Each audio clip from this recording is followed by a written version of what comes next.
Okay, now attribute selection measures की बात कर लेते हैं। अ नंबर बिटवीन 1 टू 1000 अगर हमारे पास ऑप्शंस हैं तो इन्फॉर्मेशन रिक्वायर्ड कितना रहेगा 1000 बिट्स का। अब अगर इवन नंबर्स है तो 500 बिट्स का इन्फॉर्मेशन लगेगा, सिंपल हो गई बात। मल्टीपल ऑफ 10 है तो 100 बिट्स का इन्फॉर्मेशन लगेगा। It is less than equal to 500 है तो information required will be 500 bits. यानी हम जिस तरह का कंडीशन या फिर ये कहो कि एट्रीब्यूट सिलेक्ट कर रहे हैं उस हिसाब से हमें अलग अलग sizes of bits लग रहे हैं। So less the information required, less the number of bits required to store, and more the memory is saved. This is how we have to select attribute. Okay, तो attribute selection के time पे हमें देखना है कि सबसे ज़्यादा memory किसमें बच रही है। Select an attribute such that more and more data is removed classified with it directly. तो ऐसे एट्रीब्यूट सिलेक्ट करो जिससे डायरेक्टली क्लास लेवल क्लासीफाई हो रहा हो, यानी ज़्यादा से ज़्यादा डेटा निकल रहा हो और डायरेक्ट क्लासिफिकेशन हो रहे हो। Suppose classification of a tuple initially requires 10 bits, ठीक है, तो स्टार्ट में वी नीड्स 10 बिट्स। अब यूजिंग एट्रीब्यूट 1 हमें 1 बिट लग रहा है, तो इनिशियली हमें 10 लग रहा था और एट्रीब्यूट 1 यूज़ किए तो हमें एक ही बिट लग रहा है, तो हमारे 9 बिट्स सेव हुए। वहीं अगर हमने एट्रीब्यूट 2 यूज़ किया तो हमें 2 बिट्स लग रहे हैं, तो हमारे 8 बिट्स सेव हुए। ज़्यादा बिट किस में सेव हुए, एट्रीब्यूट 1 में, तो हम उसे सिलेक्ट कर लेंगे। ठीक है, so attribute selection measures and attribute selection measures a heuristic for selecting the splitting criteria that best separates a given data partition D of class labeled training tuples into individual classes. If we were to split D into smaller partitions according to the outcome of the splitting criteria, ideally each partition would be pure. Okay, all the tuples that fall into a given partition would belong to the same class. Conceptually, the best splitting criteria is the one that most closely results into such scenarios. Okay, एक example लेकर देखते हैं। ये हमारा training data है जिसमें हमारे पास as है, इनकम है, स्टूडेंट है या नहीं, एंड क्रेडिट रेटिंग क्या है उसकी। अब ये एक ऐसे कंप्यूटर शॉप का है जो कि एज, इनकम, स्टूडेंट और क्रेडिट रेटिंग के बेस पे ये क्लास लेवल है, जज करना चाहता है कि क्या वो कंप्यूटर खरीदेगा या नहीं। ठीक है, तो हमारे पास टोटल 14 रिकॉर्ड्स हैं एंड लेट्स सी। तो एट्रीब्यूट सिलेक्शन मेजर के लिए हमारे पास में एक फॉर्मूला है। The expected information needed to classify a triple in D and data is given by info of D. Info of D का फॉर्मूला क्या है, minus summation of i is equals to 1 to m p i. P क्या है, probability. P I log to the base 2, ये log to the base 2 है, log to the base 10 नहीं, ये ध्यान में रखना, यहाँ पे गलतियाँ होती है। Log to the base 2 pi, where pi is the probability that an arbitrary tuple in the D belongs to the class C I. ठीक है, not class C, C i, multiple classes हो सकती है, and is estimated by C i of D divide by D. Now, info of D is just the average amount of information needed to identify the class label of the tuple in D. Similarly, note that at this point, the information we have is based solely on the proposition of tuple of each class. Okay. Info of D is also known as entropy of D. तो हमें एक formula मिल गया entropy of D, info of D find करने के लिए, which is minus summation of I equals to 1 to m P I log to the base 2 P I. Okay, so उस formula को हम इस केस में लगाते हैं। अब यहाँ पे देखें कि हमारे पास टोटल रिकॉर्ड्स 14 थे। अब इसमें नो वाले कितने, 1 2 3 4 5, तो ये 5 नो वाले हो गए, बचे हुए 9 यस वाले हो गए, टोटल 14 है। तो उसको हमने किस तरह लिखा, 9 में से 14 records, this is for yes, this is for class level no. ठीक है, माइनस साइन थी उसमें, 9 में से 14 records, log to the base two 9 में से 14 minus 5 out of 14 log to the base two 5 out of 14। Answer हमारा आया 0.940, यानी हमें इनिशियली इतना बिट्स लग रहा है। Info of D is this. Next, attribute selection measure की बात करें। Now suppose we were to partition the table in D on some attributes A having V distinct values. अब अगर हम A attribute के बेस पे क्लासीफाई करें जिसकी V distinct values है, these are the attributes from the training data, ideally we would like partitioning to be pure. हम ऐसा partition चाहेंगे जिसमें जैसे partition करें वो class मिल जाए। Okay, However, it is quite likely that the partition will be impure. Mostly यही scenarios हो सकते हैं. Example where a partition may contain a collection of tuples from different classes rather than from a single class.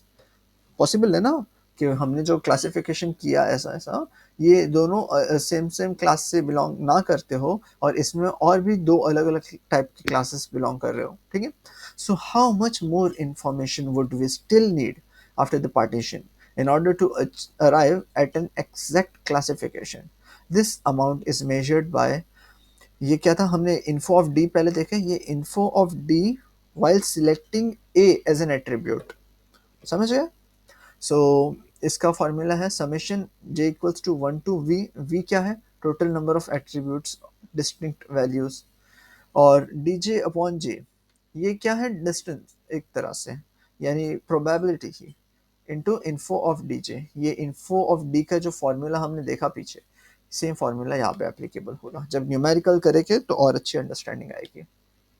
Okay, so in the term dj upon d act as a weight of a jth partition.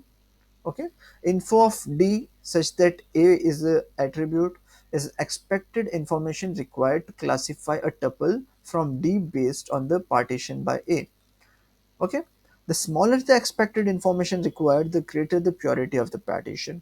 Expected ये info जितना कम उतना ज़्यादा priority partition purity of partition.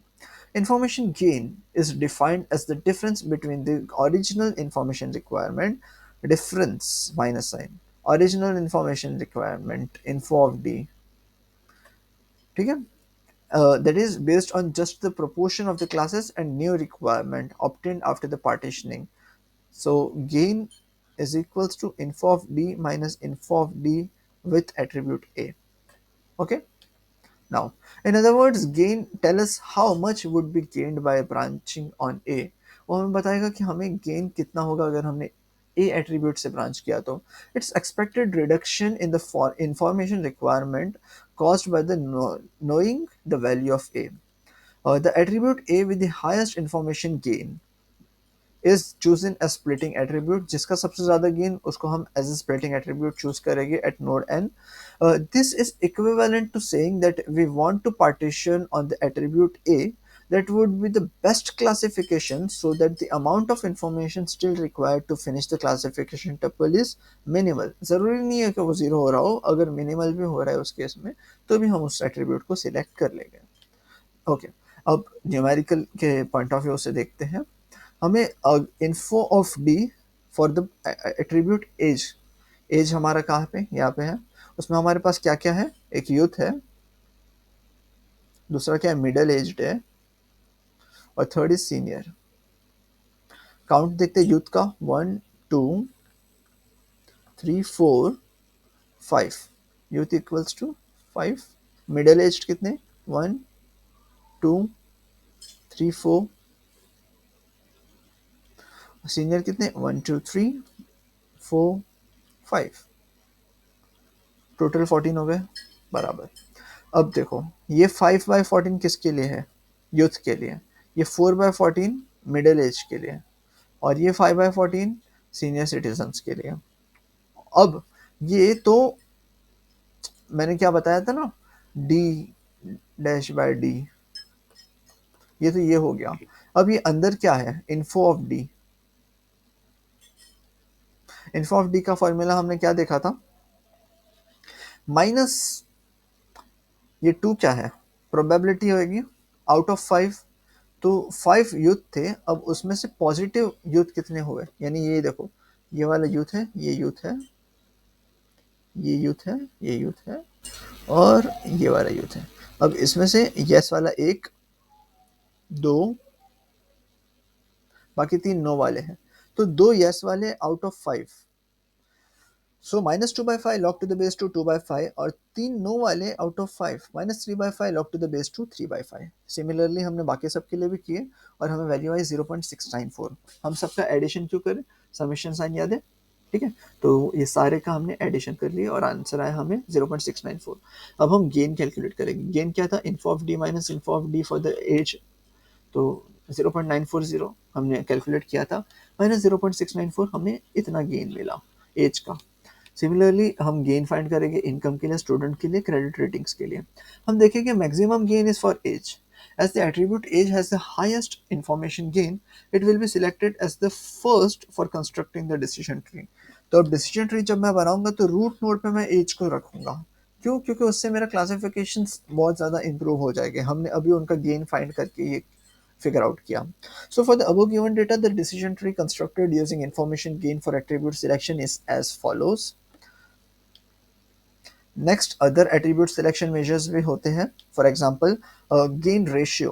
अब इसकी ज़रूरत क्यों पड़ी? चलो मैं एक एग्जांपल ले लेता हूँ। हम डिसीजन ट्री बना रहे हैं, हमारे डिसीजन ट्री का मेन एम क्या होता है कि हमारे ये जो क्लासेस है, क्लास लेवल सबसे पहले आ जाए, ठीक है। अब अगर मैंने कोई ऐसा डेट ले लिया जिसमें प्रोडक्ट आईडी हो गई, प्रोडक्ट आईडी सबकी यूनिक है। अगर मेरे 5 प्रोडक्ट है तो उसके 5 प्रोडक्ट आईडी है, मेरी 5 ब्रांच बनेगी और पाँचों की क्लासेस अलग अलग ही होगी, ऑब्वियस है। अब ये तो बायसिंग हो गया ना कि तुम अगर प्रोडक्ट आईडी कंसिडर करोगे तो फिर तो आ रहा है, बट ये कोई मतलब ही नहीं बना।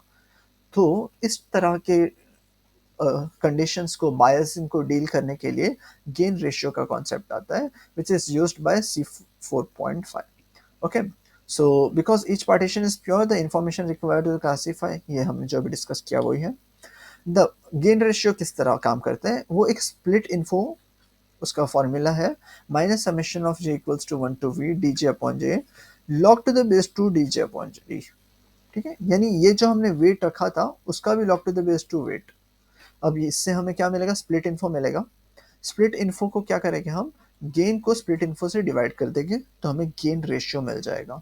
अब गेन रेशियो क्या रहेगा? बायसिंग निकाल के रखेगा। ठीक है, तो this is another way which is implemented in higher versions.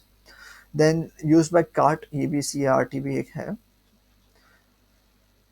Decision tree का ही एक वेरिएंट है। इसमें जीनी यूज होता है तो ये भी ठीक है, बट हमने जो स्टार्टिंग में पढ़ा दिस वन, मोस्टली इसी पर न्यूमेरिकल्स आते हैं। तो दो फॉर्मूले हमें याद रखने हैं, एक इन्फो ऑफ डी के लिए, एक info of D while A attribute is given. तो इसको थोड़ा क्लीन कर देता हूँ।